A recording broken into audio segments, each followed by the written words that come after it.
Live. We're live. We're live. We're live. Live. Live. Live. Live. Thank you. Live.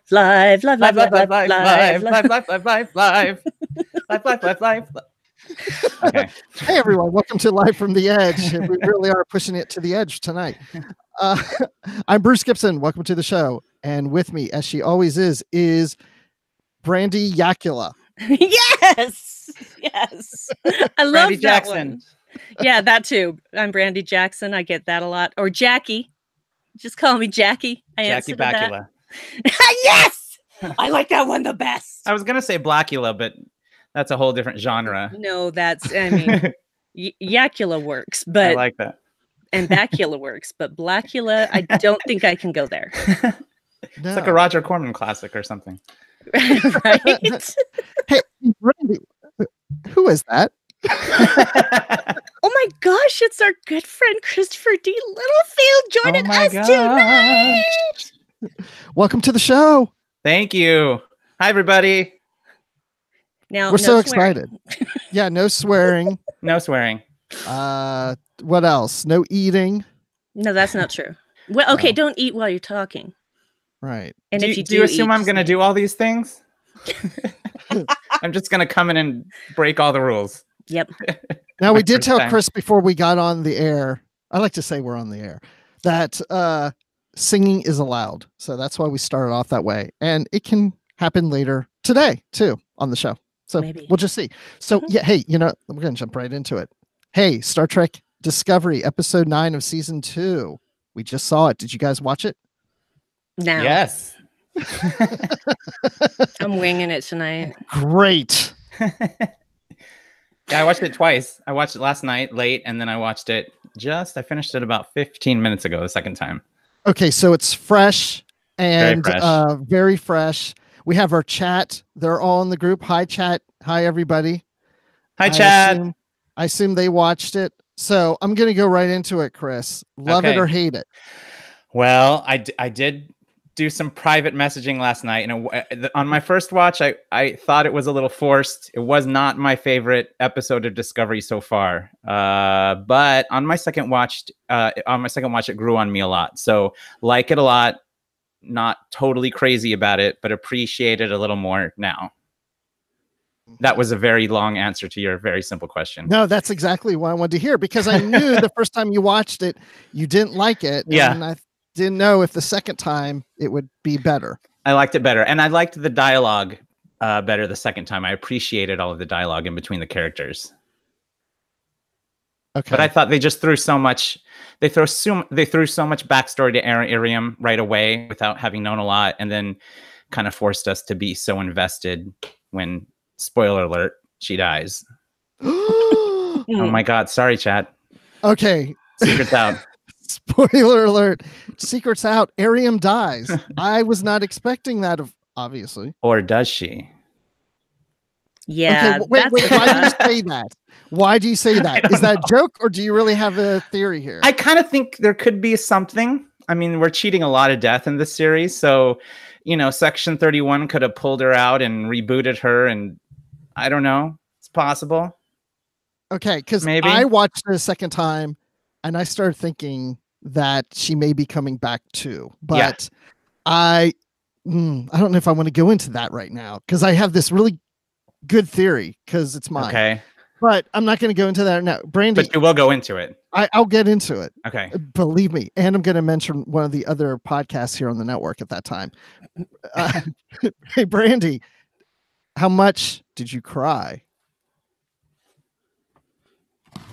Okay.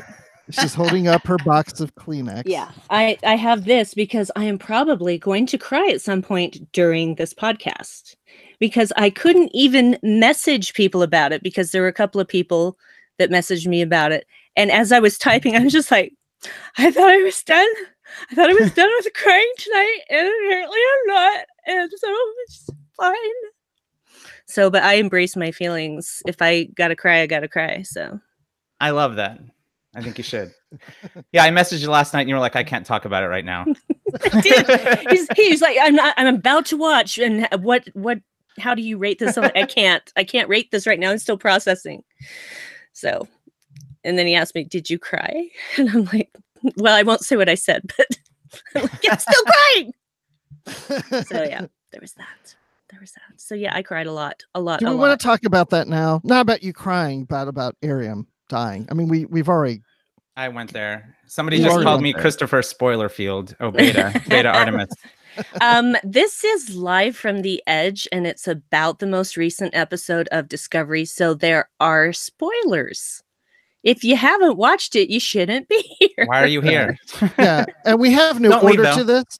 I mean, typically I try to kind of keep it in the order of the episode, but I mean, it's very free to go anywhere. And I guess talking about Ariam, I was very excited with this episode because we were getting to see the character of Ariam a lot. And I thought, oh, good, this will be good character development. We're going to get to know this other crew member that we haven't learned that much about.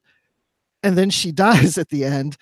And I'm a little disappointed that we won't have her character again. But at the same time, that was such a dramatic scene. And just seeing Michael's face, that even when she was just, shot out of the airlock, out into space, and because Burnham didn't do it, and she said, I mean, just the reaction alone, I will say this is the most emotional I have felt from a Discovery episode.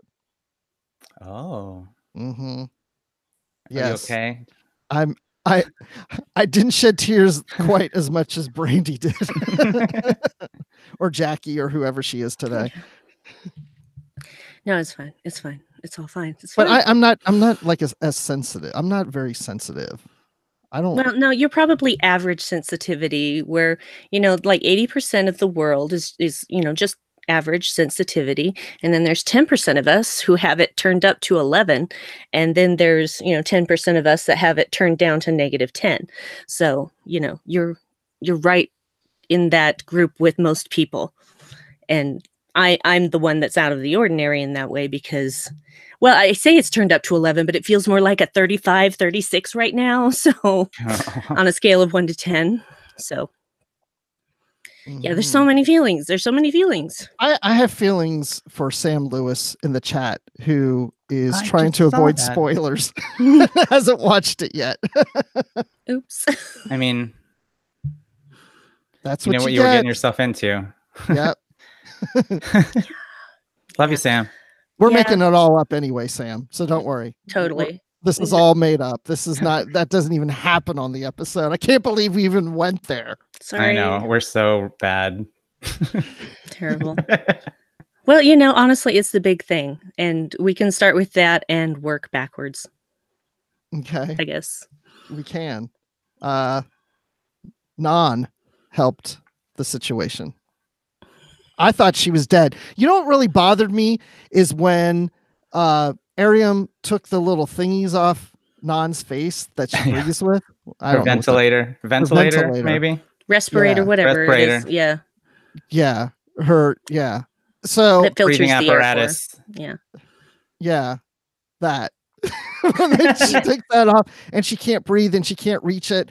And then we don't see her for a while. And after Ariam gets behind closed doors and Burnham's like just backing up with her phaser, and she's like, okay, I've got her trapped. I thought she was immediately going to go and look for Non and make sure she was okay. And she never turned around. She never checked on her. Yeah, they left her there for a while. And I thought, did she think she was dead, or? To be fair, okay, they found out that Ariam was starting to, hack into the system to open the door, and she was also, even before that happened, she was like, okay, I can go shut down control and that will free up Ariam. And she runs to the other side, the door closes. Now her attention is focused on getting that door open because that is the way to save Ariam. So yeah, that's the thing that's foremost on her mind. And yeah, that's how I read that situation. But I did think, okay, maybe we can check on Non just for a second. But time was of the essence, unfortunately, because once she started hacking into the door, there wasn't a whole lot of time. So I understand why it happened that way. I can understand your frustration, Bruce, and it's just, yeah. I just think if I were directing the episode, I would have had Burnham at some point just kind of over her shoulder, Non, are you okay? And like, I can't come to you now. Oh crap. And then we're like, oh my gosh, Nan didn't respond. Maybe she is dead. Just to show some, like, I'm aware that you're here and you're in trouble, but I can't deal with you now. But I just felt like she just totally forgot about her. Well, maybe you should have directed the episode instead of whoever it was that did it, because clearly they didn't do as good a job. Jonathan Frakes directed. I'm joking. That episode. Look, I know you're joking. I think I could have done a really good job directing that episode, but he's got a leg up on me, right? I mean, he is number one. He's Riker. He's got a leg up on everyone. So, anyway, I guess I'm glad I am glad Nan is the one that shot her out of the airlock. I'm glad she's the one that kind of did it. Now, why is that? Well, because Burnham couldn't. Yeah. She wasn't listening to anybody. I think that she would have. At that last second, I think she would have, but the choice was taken from her. And she has to, either way, she has to live with guilt. Either she's living with guilt because she couldn't find a way to save Arium, or she's living with the guilt of having caused Arium's death. Or the guilt of Georgiou's death, and the guilt of her parents' death, and the guilt of the war, and it's so much guilt for Burnham. She's got, when people say you have baggage, she has this massive trunk that she's dragging behind herself that does not have wheels on it. She's just dragging that thing everywhere she goes, and that is a hard thing to live with. Yeah, it's like her middle name is baggage because that she's got tons of it. And Spock even tells her, you avoid reality because it's easier for you to shoulder burden than to face unimaginable grief. I'm like, yeah, that's totally Burnham. Yeah. Yeah. Those scenes with Spock and Burnham were pretty intense. They were, and I enjoyed them very much. Ooh, you did. Yes. Anytime Ethan Peck is on screen, I'm enjoying myself. And it's not about the appearance. Well, for me, it is a little bit too. Well, it is that. Look, he's an attractive human being. Okay. I think we can all agree on that. But is he the sexiest Spock? What? Who are you asking? Anybody. Is he the sexiest Spock that we've had? Yeah. Yeah. Okay. Absolutely. Anyway. But aside from that, I just really love his portrayal. Every time he is on screen, he commands all of the attention. He's just got, I don't know, he's just got this presence. And apparently he's very much like that in real life, according to Anson Mount's podcast, The Well, which if you haven't listened to that, there is a 2-part episode. Well, it's 2 episodes back to back where he talks to Ethan Peck on that podcast. And so we get to find out more about the man behind the current Spock. And I definitely recommend that. That again is The Well with Anson Mount. And he has his friend Brannon as well. I don't want to discount Brannon, but yeah, please go listen to it. It's really good. Hey, Brandi, David Jackola says the animated series Spock is super sexy. Especially the giant one. He's not wrong. He's not wrong. Yeah. I wasn't counting the animated series, but yeah. He's so hot. S. Mirza, I know you say you got to listen to that podcast. I agree, but wait till after the show. I don't want anybody to leave yet. Yeah. Nobody else. Not yet. Unless you're going to listen to Literary Treks, that's fine. But take a drink. Thanks. Mm-hmm. So the relationship between Spock, by the way, I don't think we mentioned the name of this episode, Project Daedalus. So that's Greek mythology, which maybe we'll get into because I'm not all that into the mythology stuff, but I think that's coming up more in the next episode too of Discovery. Well, there's more than one Project Daedalus reference. What? I only caught the one. Project Daedalus was actually a scientific study that was done between 1973 and 1976 about constructing an unmanned probe to study nearby stars, etc. And by nearby, we're talking like 5.6 light years away, etc. And the whole purpose of it was to design a spacecraft that could actually do this with the materials that they currently had and possibly future technology. And I mean, there's specifications for it, etc.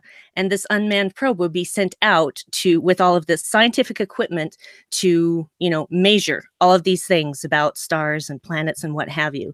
And they wanted it to be able to get to its destination within a human's lifetime. So a maximum of 50 years, basically, is what they were looking for.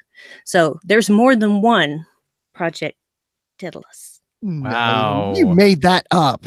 Go look on Wikipedia if you don't believe me. Now, did you know this before, or did you just look this up recently? I'd actually heard of it before, but I didn't really remember anything about it because I was not old enough I wasn't old enough to remember. I was born in 1973. And it was something that happened in the UK. And sometimes they don't give us all the world news here in America because, we're number one. So we don't care about other countries. Oh, I did not say that out loud. I'm so sorry.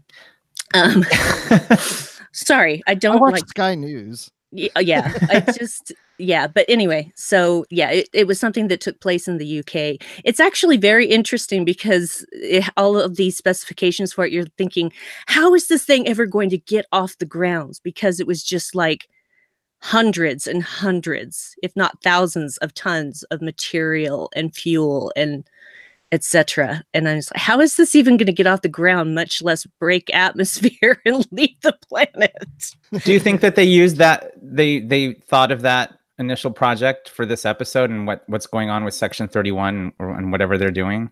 I just don't know. Yeah. I just don't know, but it would be really cool. Yeah. If they were. Well, yeah, that made me think of the space squid things. Mm-hmm. A little bit. Because that was one of their probes. Right. That was an unmanned probe. Mm-hmm. Mm-hmm. I don't know. We'll see. I don't know that there's a connection, but I just thought it was interesting. Wow. Okay. Well, I also know that Daedalus is in Greek mythology best known for the creator of the labyrinth. Yes. For King Minos or Minos, right? Yes. Yeah. And there's a minotaur in there, by the way. And then he got trapped in his own labyrinth by the king. Because the king's a jerk, y'all. Total I mean, jerk. really. So is the red angel trapped in its own labyrinth, maybe? Or Spock trapped in his? I don't know. Or What? Okay, I'll tell you what Dave said. Dave said that Project Daedalus is the red angel suit. That's what he thinks. Oh. That makes sense. Okay. And also it's pretty clear. Dave, stop distracting me with Eddie Izzard bits on the chat. Sorry. I just looked at that at the wrong time. Oh man. I think it's pretty clear since Ariam said this is all about you to Michael. Right. It's pretty clear Michael's the red angel. I don't know. You think so? I do now. It seems that way. There was something that was said in this episode that made me go, oh, wow, it really is Burnham. I don't remember what it was, but something was said. It was said by Ariam before she was jettisoned. That's it. She said, it's about you. It wanted me to kill you. This is all about you. Everything is because of you. Yeah, everything's because of you. So I'm like, okay. Red Angel. So. Mm-hmm. Or is the revived Ariam the Red Angel and she's not really dead? But that's looping back to what we said before. Now my brain is broken. I know. Here's the interesting thing is because of the way Ariam's brain apparently works, all of her memories are still on Discovery. Right. Mm-hmm. So could they be downloaded into B4? They're going to be in B4, right? No, that technology doesn't exist. Technology doesn't exist yet, but that would be a nice tie-in. Let's tie it into B4. Or do we have like some connection to Zora and Calypso with all of that information that Ariam downloaded? Huh?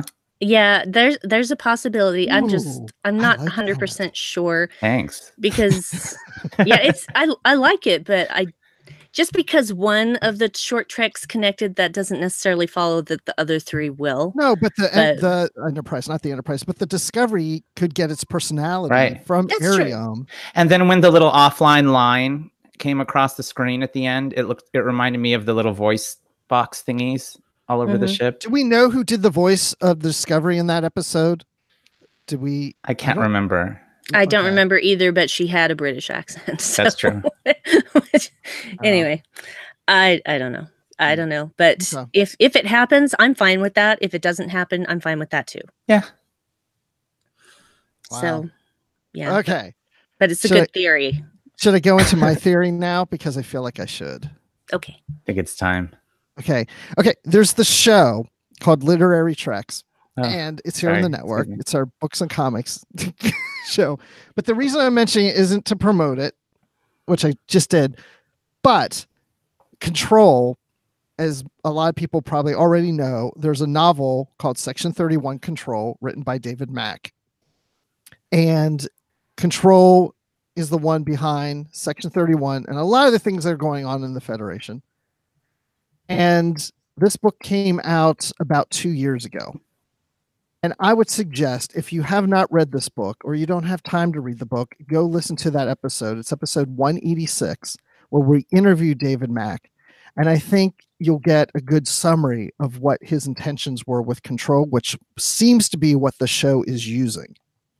And so, if anything about control is exactly that word. It's controlling almost everything, which is kind of the criticism of the novel. Is it kind of suggests like all the things that happened in the Federation Starfleet weren't based on the humans and the aliens all involved, but it was by this AI that's controlling things to happen the way they're happening. But what I'm getting at is, as I was thinking of that book and watching this episode, to me, the Red Angel is control. I'm not saying that the person in the suit is control, but I think control has created the suit and put the person in it, because what control is really trying to do is save the universe, not destroy it. And so by trying to get all this information, and what control did with Arium seems to be bad and seems to be going the wrong direction, when it's really going in the right direction and making these actions happen. So in the future, it can save the universe either through Burnham or through Arium as the Red Angel. Well, now my head hurts more. Yeah, but here's the thing. Control wanted Arium to kill Michael on the station. That's true. But right. So right. if Control had wanted Michael's death, why did the Red Angel show up to tell Spock where Michael was in the Forge? Right, therefore, because you're right. The Red Angel's saving Michael, so why would Arium try to kill Michael? Yeah, because it's not Control that is trying to save the timeline. It is trying to create the timeline it wants. It is trying without to become sentient life. Yes, it is trying to become a supreme intelligence and eradicate anyone who would dare try to stop it, which is basically all the biologicals. But if what Bruce is saying is at least partially true, then maybe Control and Section 31 are not in sync with each other. Well, that's fair, but again, then why would Control try to kill Burnham? Right. I don't know. So maybe, to me, maybe Control needed Burnham to live to a certain point, and now Burnham is threatening what Control is trying to do, and Control's okay with her dying now at this point, but needed her alive longer to force Spock to do what he's doing. It's all interconnected in some way. I don't know. I think that much is true. Yeah, I believe it's interconnected, but I believe that Control is not on the side of good in this. That's what I came away with. Yeah, I know, but I think we're going to find out the opposite. It killed all those people on the station. It killed the needs of the many outweigh the needs of the few.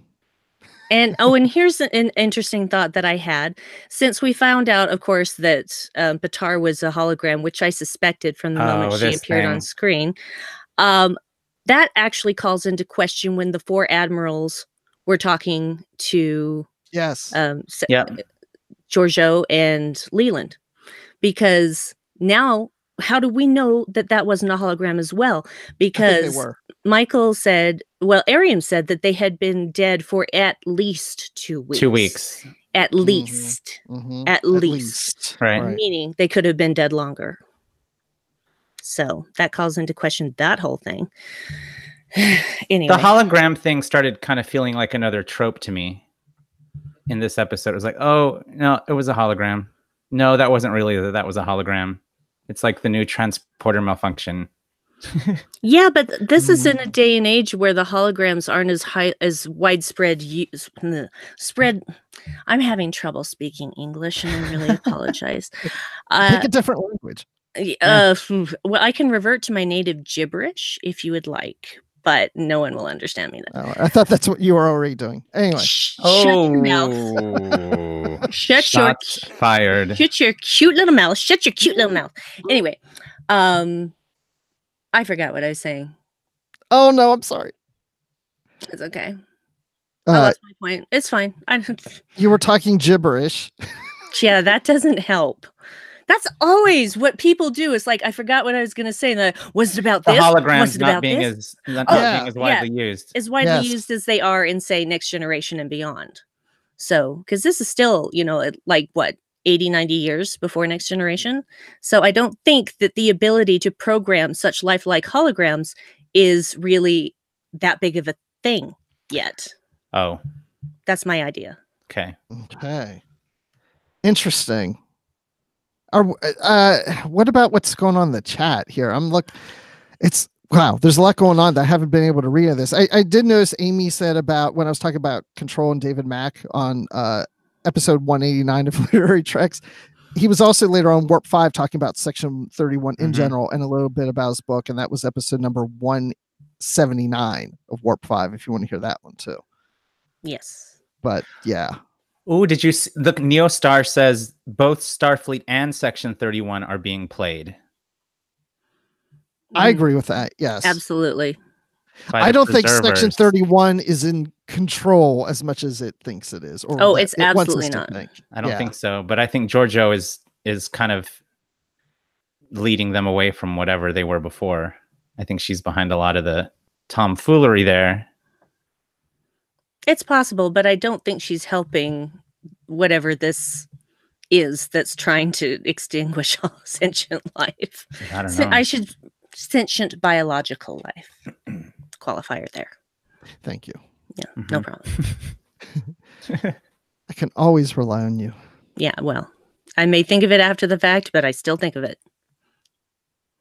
So, I'm just thinking about Ariam out in space, and they zoom in on her eye, and you see the video of her with her newly married husband, and she's looking at the camera saying, "We're coming home."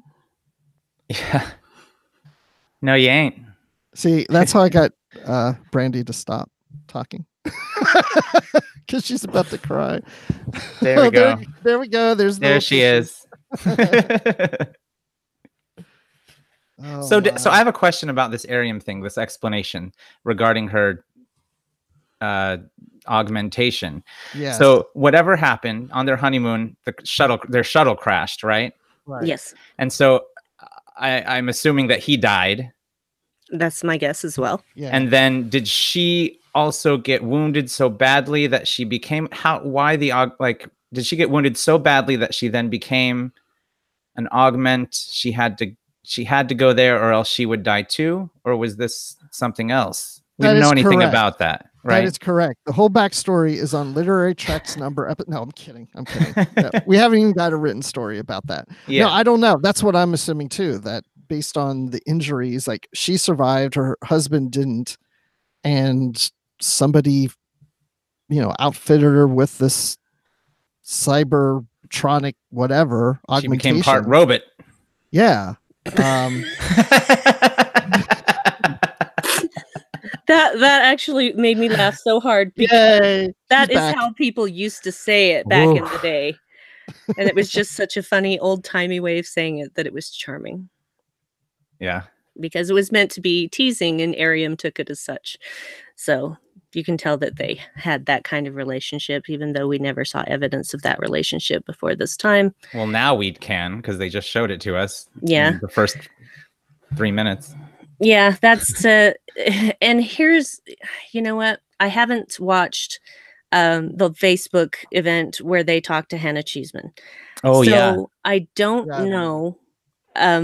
My theory was maybe it was too difficult to keep using this character because of the appliances and because of the makeup that went into it. and how long it probably took and how difficult it was to be in that makeup for extended periods of time. So I feel like maybe this was a thing where they're just like, okay, this just isn't working and it's harmful to whatever cast member is playing it. So let's figure a way out. I don't know if that's what's behind it. But. Like the Tin Man in The Wizard of Oz, the original actor he like got toxic something from the makeup and the paint and everything. Yeah. So I'm wondering if it's something like that. No, Chris, I didn't mean appliances in that way. I meant appliances as her head and her ears. And basically anything that isn't makeup is called an appliance in the makeup effects community. He's asking if you meant refrigerator or microwaves. Yes, but you would know that that was called appliances if you had actually listened to Anson Mount's The Well, where he first talks to Ethan Peck. Anyway. Don't listen right now. Wait till after this. Now. Yeah, not right now. Not right now. Yeah. Wow. Yeah.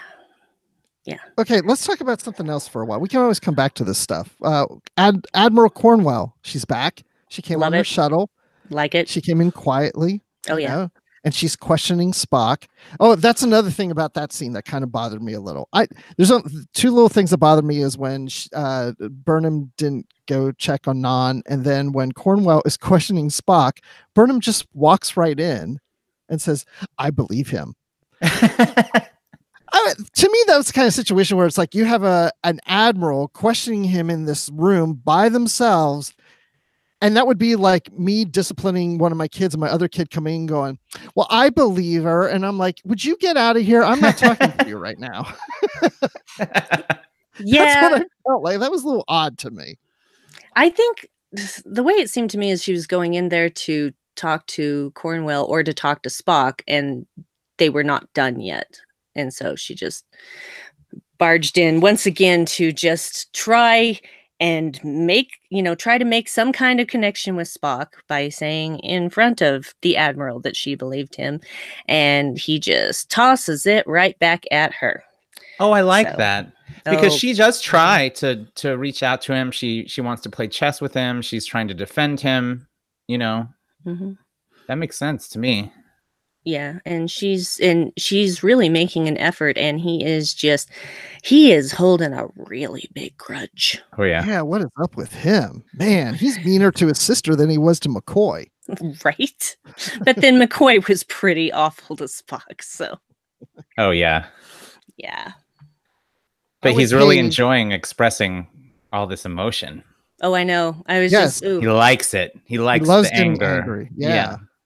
Yeah, it's I really enjoyed that whole chess scene, especially as he gets angrier and angrier as they go on, and it starts as just really tiny ticks in his facial expression, which is just brilliant. It's like one eye just twitches just a little bit, and then just it grows and grows and grows until he's just like destroys the chess thing. And then it's so funny because after he does that, he's just like blank slate again for a second, just like, oh. Well, I think maybe he's going to realize how dangerous it is for him to really enjoy expressing those emotions. And this is why in the original series, we see a much less emotion-filled Spock,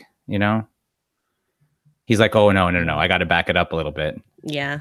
Well, I'm sure that has something to do with it. So it can all fit together. And it's not like Spock's never emotional in the course of TOS, whether it be the series, the animated series, or the movies. You will see emotion from him. Because that's the thing about Vulcans is we forget. It's not that they don't have emotions. They do. They suppress them. Right. So those emotions can come out. And in the original series, it seemed very important to Spock to be Vulcan and to just focus on logic and really focus on emotion to the point that, he tries to get rid of all emotions in the motion picture. So, yes, Kolinar. Yeah. He'd achieved Kolinar, but not really. But why, that doesn't seem to be as much of an importance for him now. So it is like, what is that bridge that we take between this series and that series with the Spock character to get him to that point that we see in the original series? Right, because we know. Funny because he comes back around later in the movies.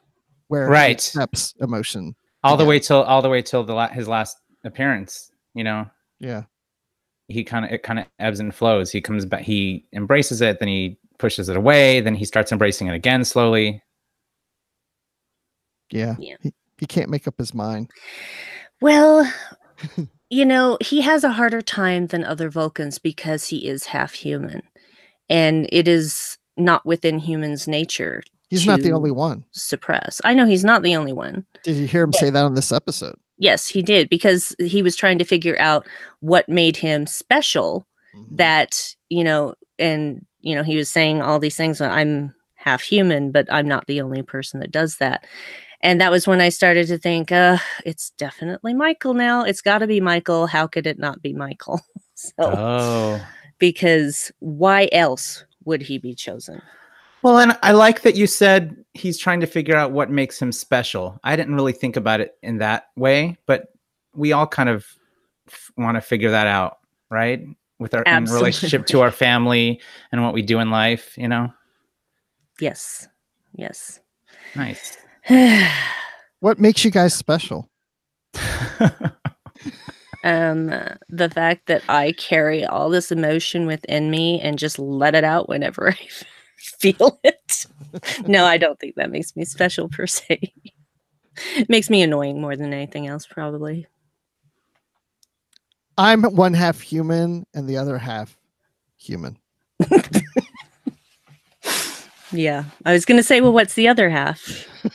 It's just like, in D&D when someone says, oh, it's a half elf. And I'm like, well, what's the other half? It's always human.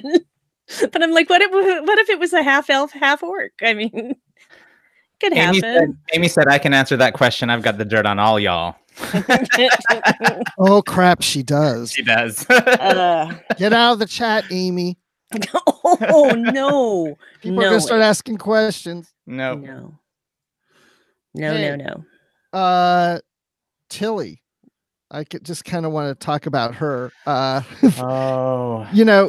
the beginning of the episode, near the beginning, she said that she'd never been a fugitive. Well, except for that one time when I was 16, it had a rebellious stage. I thought, oh my gosh. And she starts to say, and I hacked. And I'm like, I know what she's talking about.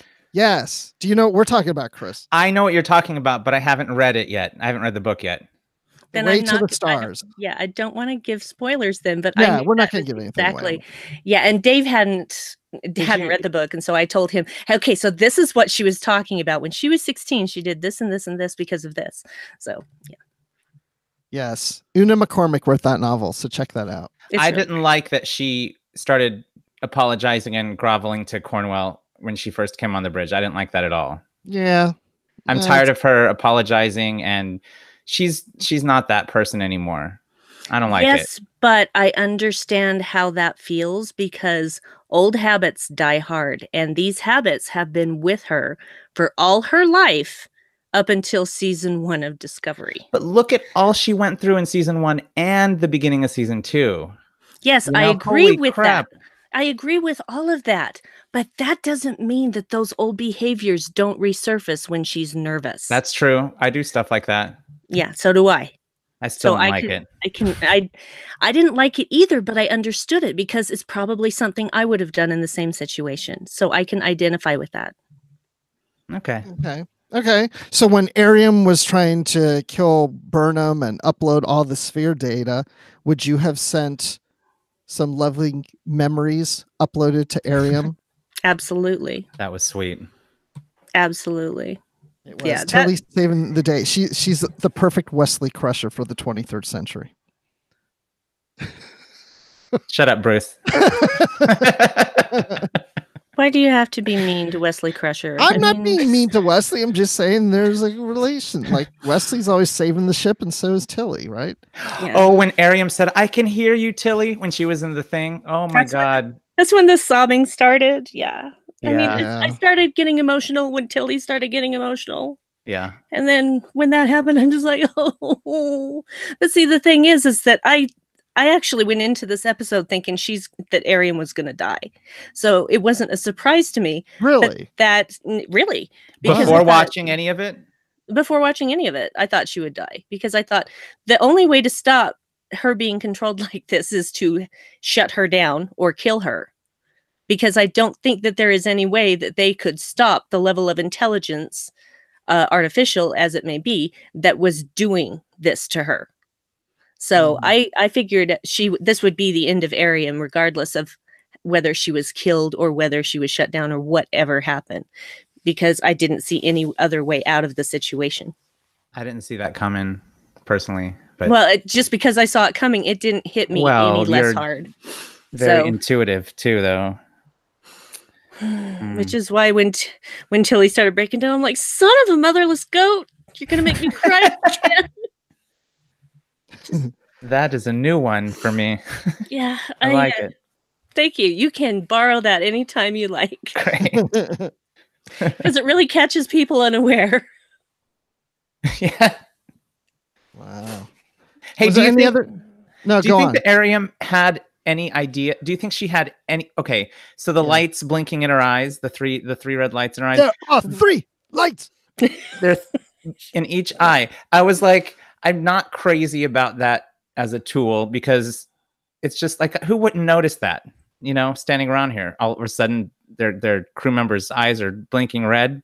You know, it felt, that was another thing that felt forced. It felt like they were telegraphing to us a little bit. Mm-hmm. Yeah, well, the thing is, no one was ever looking straight at Arium when that was happening, because their manipulation.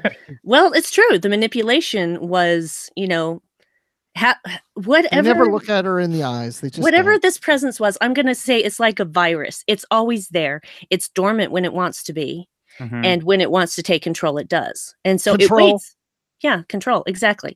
And so it waits for the perfect moment so as not to arouse suspicion. But Non was still kind of suspicious. Nothing really came of that, because I just thought, why weren't you, if you had suspicions, why weren't you watching Arium closer when Well, she said she'd keep an eye on her. Yeah, but on even so, she kind of didn't. She went and got the power back on it. She was But anyway, that was just yeah, and of course, Arium could feel that something was going on, but she couldn't remember, because, you know, when she was under control, all of her memories would be offloaded from whatever she did. So did she upload her memories to Discovery because Control was telling her to, or did she know she was compromised and she did it because she knew it was the only way? That I didn't understand. I don't know. Neither. She did it to make room to carry all the sphere information over to the. Oh, that was my impression. Right. The sphere. Yeah, that's right. Because she needed, which I thought was a little odd too, because it's so much data is what I'm assuming, because it is a lot of data. I thought, really, if Control wanted this data, I would think there'd be a way that Arium could transmit it or somehow to it instead of having to go to the station and upload it and all that. But I guess it was just that much data. Well, she did transmit information to the station, but it was caught. You know, and they thought that by Tilly, right? That I'm sorry, say that again. By Tilly? Yeah. Well, no, it was actually Saru who first caught it. Okay. You know, when he said that transmissions were unauthorized transmissions were going out, and they thought Ash was doing it. No, that was Arium. And she was sending them some of the sphere data, but there's only so much she could transmit at a time. But, you know, of course, she set up Ash to take the fall. And when it became, you know, clear that she couldn't keep transmitting this data, a new plan was hatched. But so Amy says, why would she be downloading the sphere data to her instead of to the ship's computer? I don't understand the question. Well, I think, because if you the sphere information is downloaded into the ship's computer or somewhere on the ship. So why couldn't Control hack that itself? As opposed to having Arium take it and bring it to Control, because Control seems to be in control of so many things within the Federation and Starfleet that you would think it should be able to just download the information itself. I think the Arium was a scapegoat, quite frankly. And they still need the ship. They still need to use the crew to get back and forth. You know, you can't just compromise the whole ship, I guess. Yeah, and it's right the away. only one. It's the only one with a spore drive.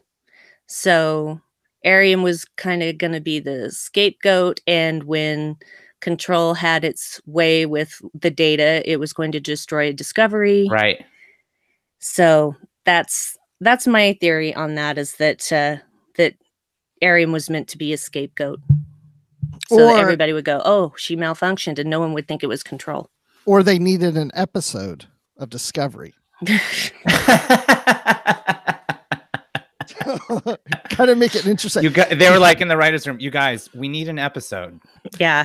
We need an episode. And someone goes, why doesn't Control just download all the data? And they're like, and okay, that's it. Great. Yeah. Well, if it was that easy to hack into the computer, you would think that Section 31 would have done that by now. Yeah. Hey, last season, somebody mentioned in the chat just now, daylight savings time. Last season, you had daylight saving time problems, Brandi. You're doing better this season. No, I'm not. Okay. Have you listened to me talking tonight? Forgetting what I'm saying? Not even speaking English? I haven't even been listening, so I don't know. Well, that fits. So let's talk about Stamets. I wonder now if this kind of made anybody cry too, because I love the scene between Stamets and Spock, where Stamets tells Spock that Burnham loves him, and Spock tells Colbert that Spock tells Stamets that maybe Colbert doesn't know how to feel about himself, and it's not that he has feelings against Stamets, it's about himself. Oh my God, that quote, I wrote that one down because I was just like, huh, it just made so much sense. And coming from Spock about feelings, Well, he was enjoying his emotions for once. Yes. So, and I actually really liked the beginning of that scene when where he's you're fine touching the thing. Well, no, not that one. This is the scene where it's just Spock and Stamets. Well, it's not just Spock and Stamets, but Stamets is about to touch that thing. And he's like, okay, baby, don't shock me. And he's like, you realize that in an inanimate object, blah, blah, blah. Oh yeah. But it was, and then the power blows, and old Stamets would have had a meltdown at that point, but new Stamets doesn't do that. And even when Spock is just like, well, it's impossible to continue my work like this. And old Stamets would have been like, oh, really? I'm so sorry I'm inconveniencing you, sir. But he didn't do that. He was just like, well, this and this and this, and maybe you could help. He's definitely grieving in his own way, right? Yeah. Yeah. I felt that. And it's his own Stametsy way to kind of work through whatever's going on. But I just think that he has so much more perspective on life in general that he just doesn't overreact. Well, and I don't really felt like he overreact. He's not as cold and snobby as he first seemed to be. He's not so unreachable. Yeah, he was kind of a jerk at the beginning. Yeah, I was thinking that watching this episode, because if you think about that third episode, season 1, when we first saw Stamets, I mean, he was just like, he's very much seemed like a jerk, just like bitter and like looking at everybody like, what do you want? Or get away from me and all that. And now, I despise lurkers. I was like, yes. Geez. And now it's like, hey, the mushrooms have calmed me down. Totally. But I just like that new kind of way of reacting to things. So he instead of just getting upset at Spock's very self-centered response to the problem at hand, and he says, well, maybe you could help, and he's like, fair point. It goes and helps. I think that Spock said that to, and I'm going to say this is one of the comments I left on the postcard thread, but I don't know if Amy's going to read it. So I think Spock love you, Amy. Not now. I think definitely not now. I think Spock was deflecting with all the other stuff, because Vulcans do that when they can't deal with what they're going through in an immediate situation. They deflect, and then they project. Yeah, I can see that. Yeah. And Amy just responded to you, Chris. Oh, did she? Oh, jerk. This is the first time the chat has called anybody on the show a jerk. So congratulations. You did Thank you so much. I'm glad to be breaking records here on my first time on live. And Michael did have a good point when they were arguing over chess, and she tells him, whatever it is you're angry about, you need to stop taking it out on me. Mm-hmm. And that kind of brings him up short. So he's whatever he's angry about, he is deflecting it onto Michael because she's the easiest target, because she hurt him and he wants to hurt her back. Yeah. But I don't think it's all because of her. There's something more in there. Well, it's his daddy issues too. Yeah, well, yeah. I mean, geez. Well, and that moment where he's like, don't saying something to the effect of, don't presume that you know our father's mind. And she just has this look on her face like, you want to bet? I've been in his mind, honey. Yeah. She was like, well, he taught me this, our very first lesson. He taught me how to play, yeah, but chess moves. She doesn't tell him that, that she melded with him, because if I remember correctly, Spock and Sarek never meld.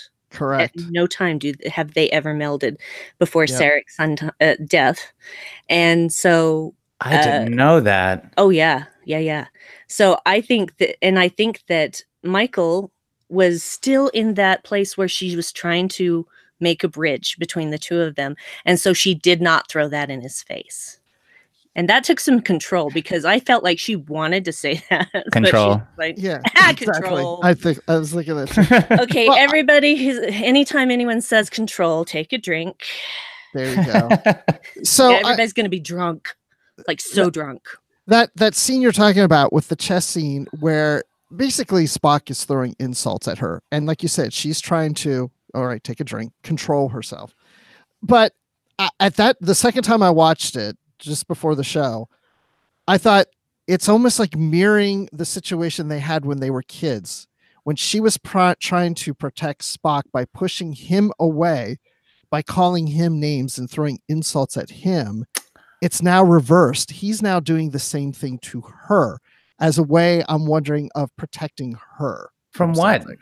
I don't know. I don't know that it's a protection thing. I honestly think that he wants to hurt her, because I would feel the same way in the same situation. Well, wait a minute. If it is all, since it is all because of Michael, whatever's going on when Ariam tells her, maybe Spock still has more information that we don't know, that he knows. Yes. And she doesn't know that he knows that I know that we know. Right. He did the mind meld with the Red Angel, so he may have more information that he's let on. Well, then why didn't the Telosians show that?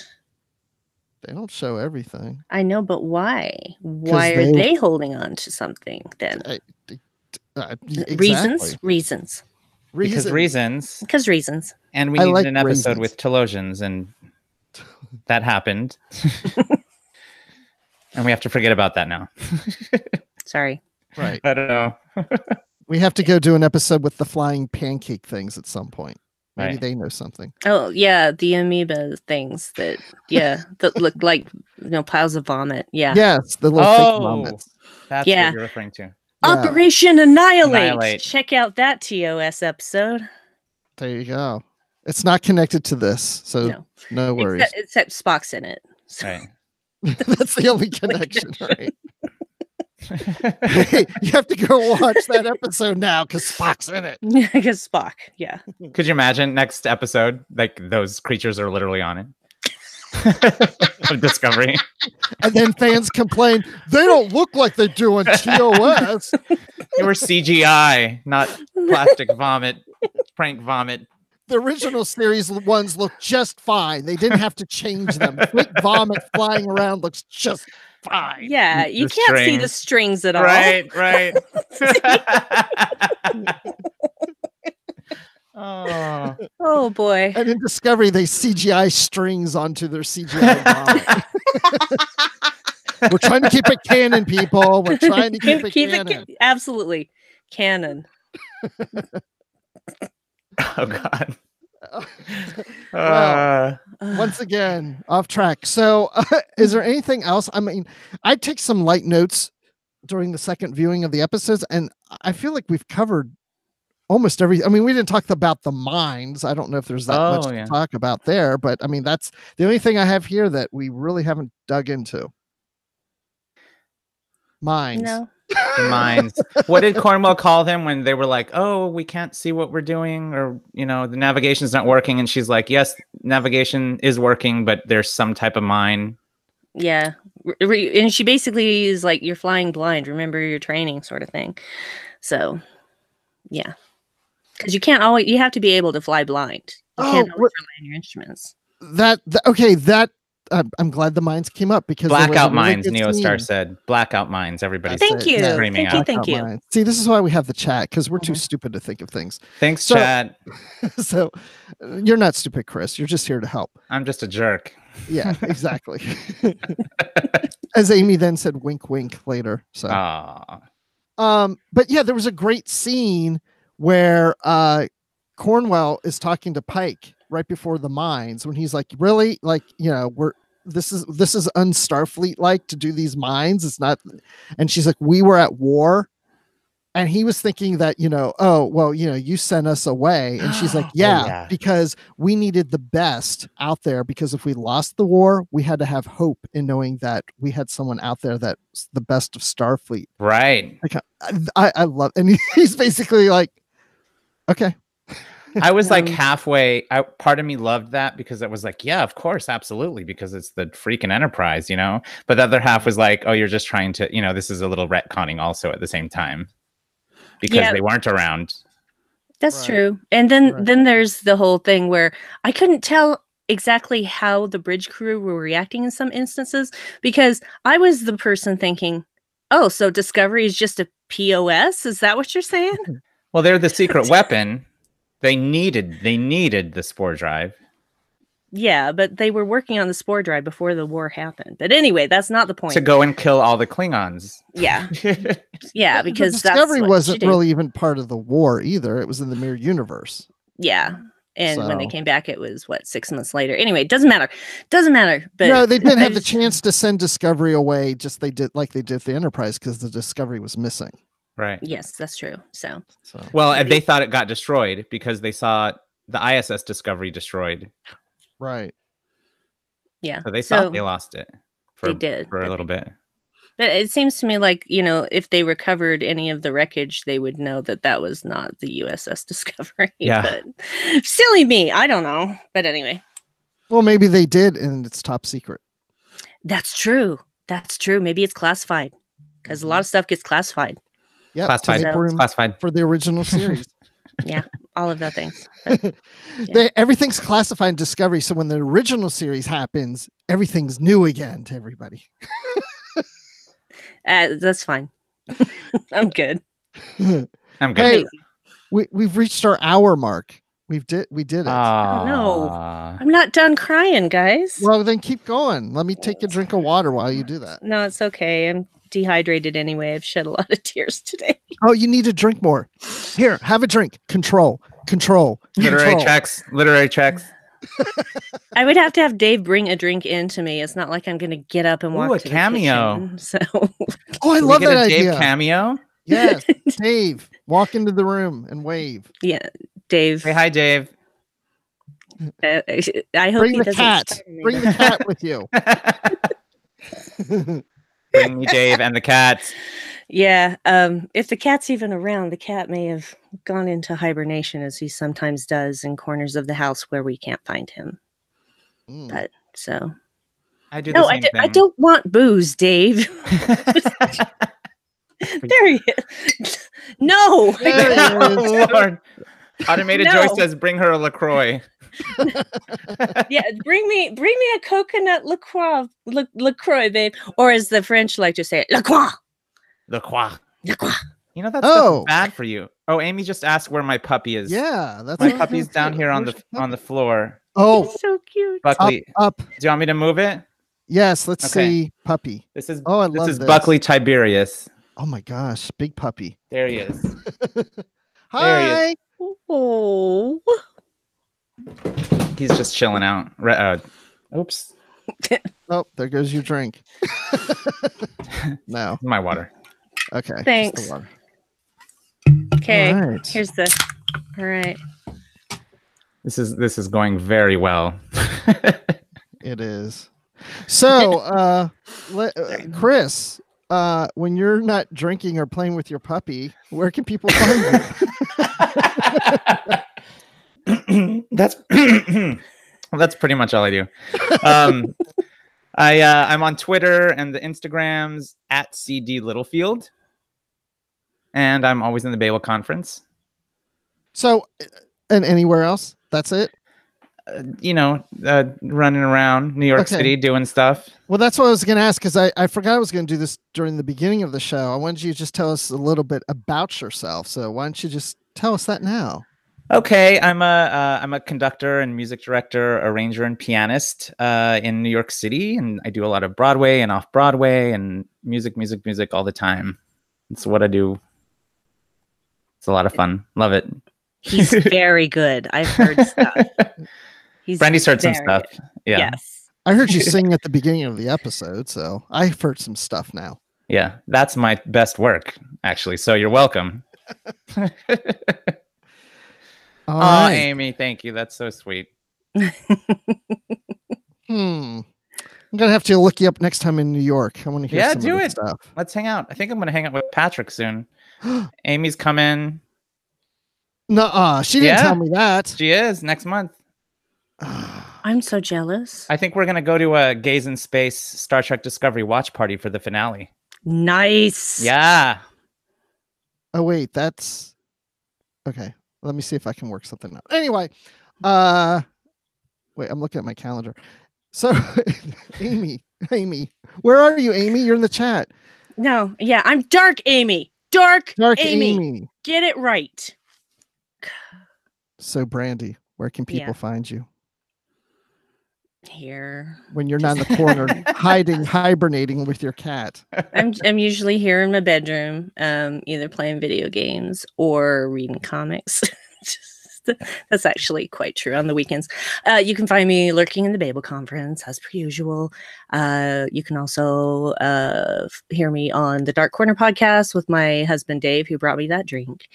And you can find that at darkcornerpodcast.com. We just look at things from, we're very nerdy, so we talk about nerdy stuff, but from a kind of darker perspective, because there must be balance in the universe. And if there's light, there must be dark.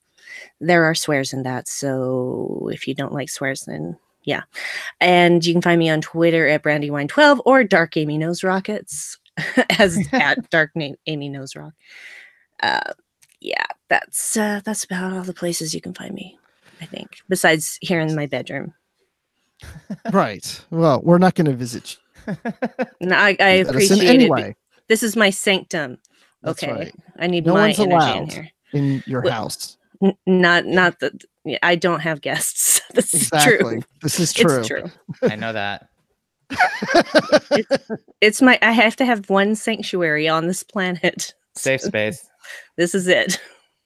But we get to get into your space once a week on Friday nights for an hour. So we enjoy that. Thank you for allowing us into your home. Always. As long as it's just on video. Yes. So one request is for you to do the Arium voice at the end, and I'll ask the chat if there's anything else that they want to hear. I know Arium's going to be a little difficult, maybe. I don't know. We'll find out. You need a filter or something on it. Yeah. Right? Yeah, I can't do it because I would have to have some kind of effect to make me sound like Arium. Therefore, it is not possible for me to do that voice, because if I were doing a recording, I could take the recording and then augment it so that it would sound like the voice, but I can't do that live. I was going to say we could do it in post, but we could do it in post, but there's no post in a live show. So there's some requests where you can do it in French Klingon, or you can do it as me, Bruce. No, that would be good. Angry Spock. Oh, that's another one. Angry Spock. I don't have a low enough voice, but I could try. Bruce, you could get down there. Let's get some more suggestions, maybe. But in the meantime, you can find me on Twitter at Admiral_Rex. You can find me, of course, on Literary Treks and the Star Wars Report, talking Star Wars. And of course, I'm always in the Babel conference. Oh, do it as Broadway. I like that. Oh my God. I love that. Hey, Oh man, too bad we don't have like some instruments. She could like sing. Don't you dare! No, Chris? no. Yes. No. I know you have a piano. No. I do. I was hoping that. Oh, come on. I can't move my stuff though. Like it's all like situated really carefully. I knocked something over a second ago. So, yeah, it's no. It's. Or can I? No, we're not doing that because I am not a musical improviser. I am an improviser, yes, but not in a musical way. It's not that easy. No, but it'll be fun. No, it wouldn't be fun for Brandi. Okay, so what would be fun for Brandi? And not singing would be fun for Brandi. No. There you go. That's all you get. No. That's your start. Okay, well, what are you going to do? What voice? I don't know. Or do you not want to do a voice tonight? No, I'm going to do a voice. It's just, I'm not, I don't want people to think that I'm just being mean about the whole singing thing, but I am not a really heavily trained singer, and so I am uncomfortable with going into anything singing an entire closing copy thing without any warm-ups or anything. How about this? Next time we'll do like a warm-up before, we'll do a coaching, and then we need to be rehearsed. Yeah, but see, that's the thing is I'm not a soprano, and apparently all women have to be sopranos to do anything. No, wrong. So, well, how many parts are written for altos that are leads? Like none. There's some. Yeah, name one. This is not a musical theater quiz time. Yeah. This is about your voice and what you're going to do to make everybody in the chat happy. Yeah, exactly. Yeah. Oh, well, there's another one. The what? Vulcan Admiral. Petar. Yeah. Do Petar then. Okay. Let's see if I can. And Chris will play the guitar. No, please don't. Okay. Petach.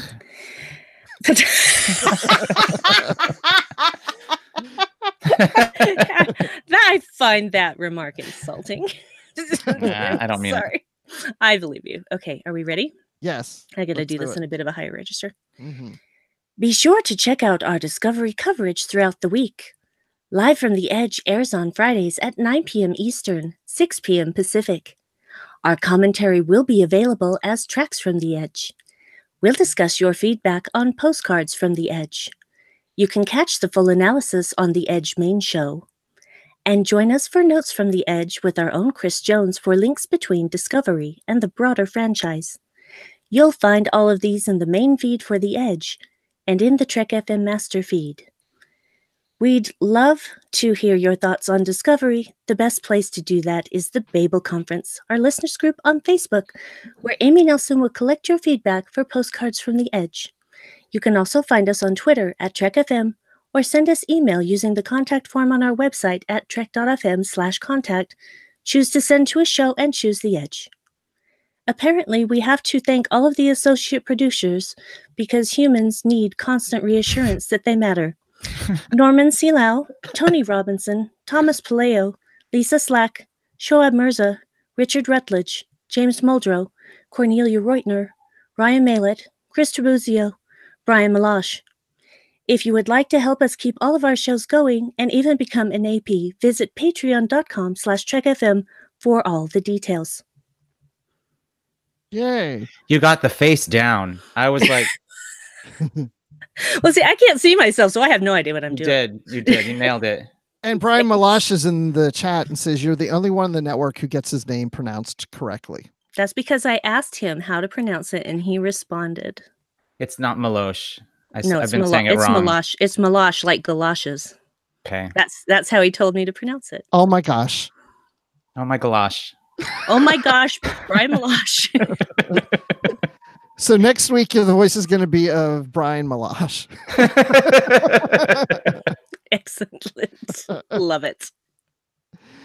All right. That's it.